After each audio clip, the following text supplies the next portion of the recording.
어제 발표된 추경안에 대한 기자회견 시작하도록 하겠습니다. 이재명 정부의 전국민 민생회복지원금 지급 결정을 환영합니다.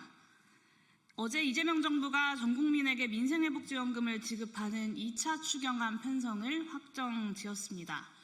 보편적 민생회복지원금은 수년 동안 저의 의정활동에서 특별히 공을 들여서 그 필요성을 주장하고 입증해온 정책 중에 하나입니다. 내수부진을 극복하고 민생경제에 활력을 불어넣을 것이라는 확신이 있었기 때문입니다. 시행을 눈앞에 둔 보람이 남다릅니다. 국민의 위대함을 다시금 깨닫습니다. 이번 민생회복지원금은 취약계층을 더 두텁게 지원하면서도 전국민 보편지급을 관철했다는 점에서 그 의미가 큽니다.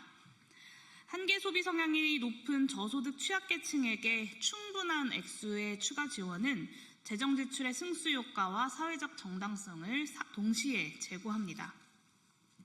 그러면서도 15만 원을 지급받는 소득 상위 10%를 제외하면 전체 국민이 기본적으로 25만 원을 지급받습니다. 전국민 보편지급은 누구도 소외시키지 않는다는 점에서 공동체적 통합력을 높일 것입니다. 이번 국민주권정부의 민생회복지원금 설계는 민생정책, 그리고 경제정책, 사회통합정책이 골고루 안배된 것으로 평가되어야 합니다. 또한 윤석열 정부와 국민의힘의 긴축 일변도 재정정책과 결별한다라고 하는 새 정부의 결단이 있었기에 이 절묘한 정책 배합이 가능했다는 점도 이번 민생회복지원금 결정의 중요한 의미라 할 것입니다.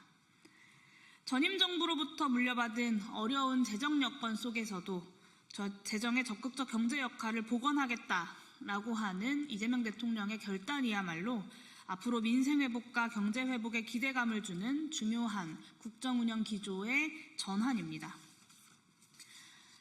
그럼에도 아쉽게 평가해야만 할 점은 있습니다. 저는 민생회복지원금과 같은 내수진작 경제정책이 우리 경제가 정상회복 궤도에 들어설 때까지는 상시화될 필요가 있다라고 주장해왔습니다. 그런 점에서 차등 지급보다는 모든 국민에게 같은 액수를 지급하되 지원금의 과세소득화를 통해서 선별적으로 환수하는 정책을 제안해 왔습니다. 이번에 소득 상위 10%는 평균적인 25만 원보다 적은 15만 원을 지급받게 됩니다.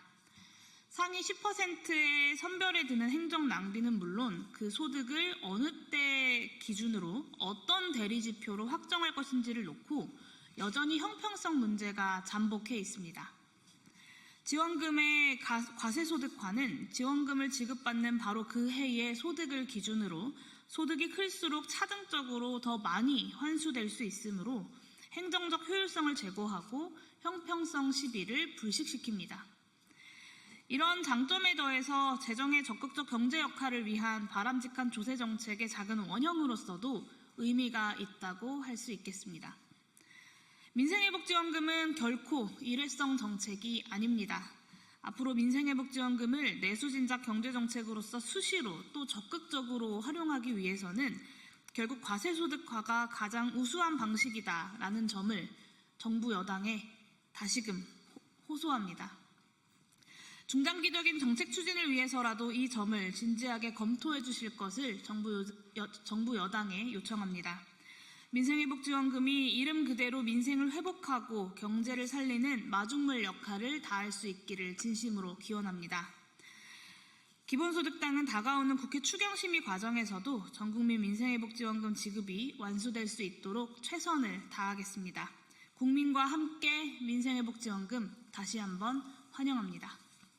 이것으로 기자회견 마치도록 하겠습니다. 감사합니다.